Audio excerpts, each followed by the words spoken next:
Hello students, in these slides I am going to discuss about the refraction of light. A refraction of a light is that phenomena when the light moves from one homogeneous medium to another homogeneous medium, it changes its path because of the change in velocity of a light. That means it is a phenomena of change in the path of the light as it goes from one medium to another due to the change in velocity of the light. In this case, the pencil which is dipped inside the water is appearing as a paint because of a refraction. The light which travels from the glass slab, it bends like this because of refraction. Let us consider XY is an interface which divides two mediums. The upper one is rarer medium and lower one is denser medium. AO is the incident ray. MON is the normal drawn at the point of O. OB is the refracted ray in the denser medium. When a ray travels from rarer medium to denser medium, the ray bends towards normal. I is the angle of incidence and R is the angle of refraction. That is, angle made by the incident ray with the normal is angle of incidence. Angle made by the refracted ray with the normal is angle of refraction. And d is the deviation produced. In this case it is I minus R. When the light travels from rarer to denser medium, deviation is incident angle minus refracted angle. Ig is the angle of glancing. In second case, xy is the interface which separate two mediums where first medium is denser now, second medium is rarer. AO is the incident ray in a denser medium. MON is the normal drawn. And OB is the refracted ray. You can observe here OB which is moving away from the normal. So when a ray travels from denser to rarer medium, it bends away from the normal. I is the angle of incidence, R is the angle of refraction, and D is the deviation produced in this case. So Ig is the angle of glancing. Deviation in this case is R minus I, that is angle of refraction minus angle of incidence.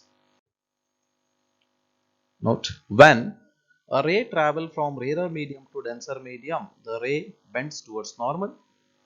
When a ray travels from denser medium to rarer medium, it bends away from the normal. Now, laws of refraction. Laws of refraction. First law, the incident ray and a refracted ray and normal drawn at the point of incidence all are lying in the same plane, where the incident ray makes an angle I with a normal and a refracted ray makes an angle R with a normal. Second law is Snell's law. Snell's law tells that take the sine ratio sine of I divided by sine R, then it gives the property of a second medium with respect to first medium, and it is a constant for those two given media, which is known as a refractive index. So sine I by sine R is equal to a constant, and that constant is a refractive index of second medium with respect to first medium. So here N21 is called as a relative refractive index of second medium with respect to first medium. Note 1, N21 can also be written as N21 is equal to N2 divided by N1.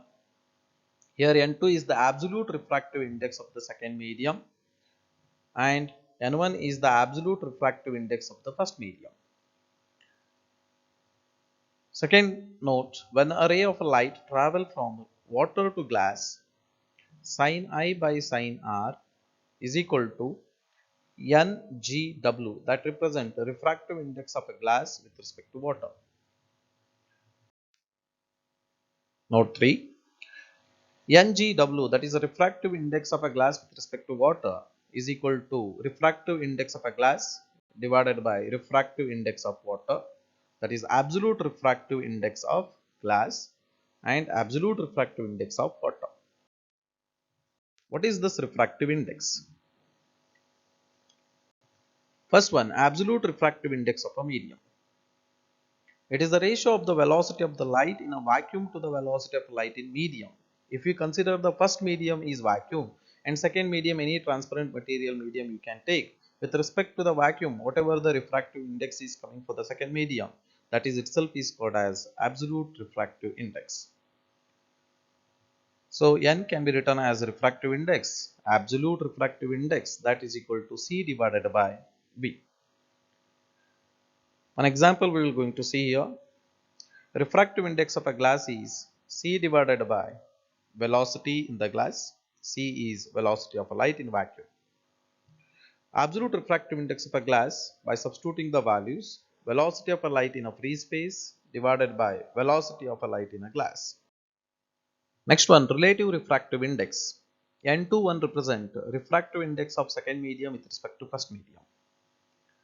So it can be defined as it is a ratio of velocity of the light in a medium 1 to the velocity of light in medium 2.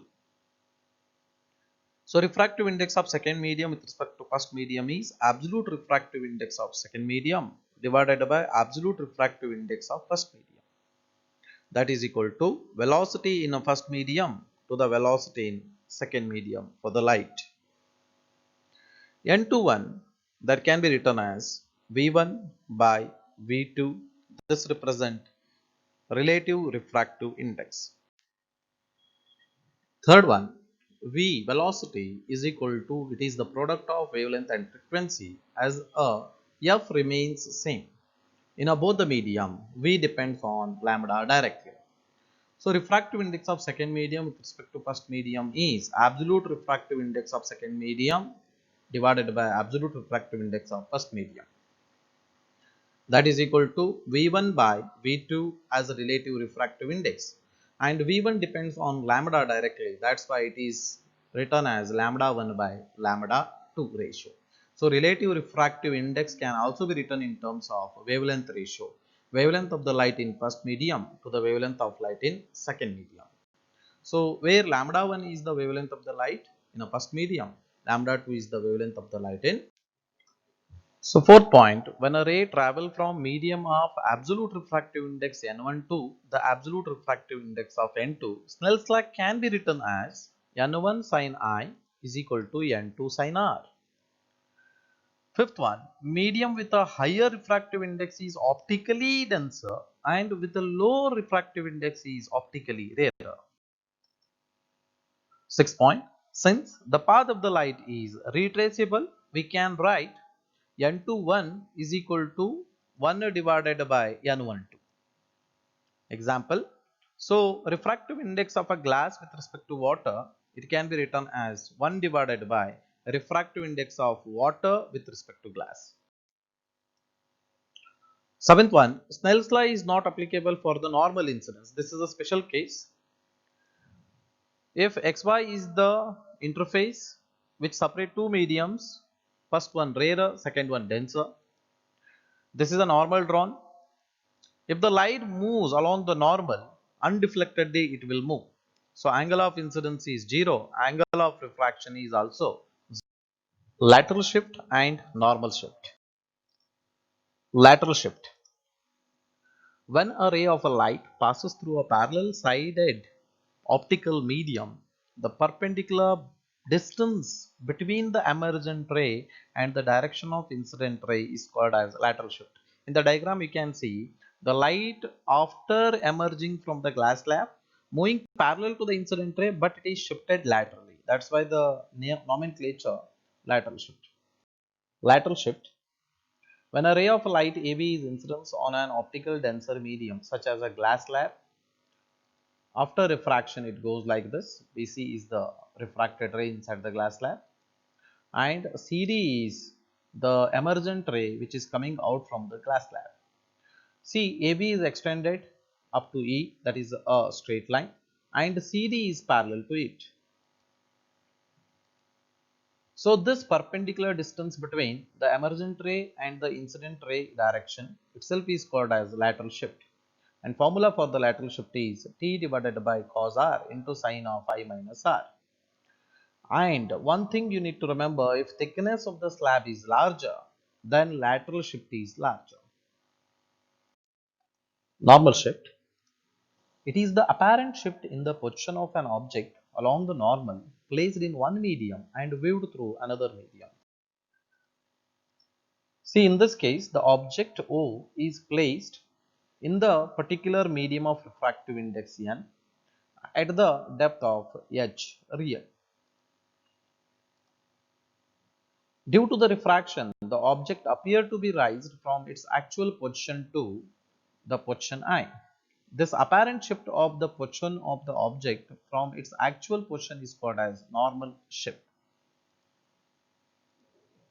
The normal shift is the difference between the real depth and apparent depth.